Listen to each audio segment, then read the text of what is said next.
Сегодня мы собрались тут 20 липня 2004 года, потому что сегодня исполняется ровно 20 годов с того самого моменту, як громадянин по імені Олександр Григорович Лукашенко узурпував фактично владу у Білорусі нашій.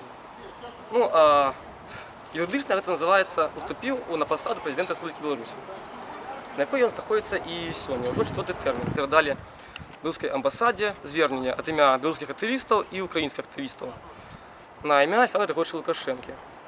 Ну, але ось, як ми бачили сьогодні, у нас цю заяву не прийняли, до нас вийшов, звісно, на з нами на зустріч представник амбасади, але він сказав, що він не з'являється білорусом, він тут українець. Але він чомусь це не сказав по українській мові, він сказав це на російській мові, чомусь.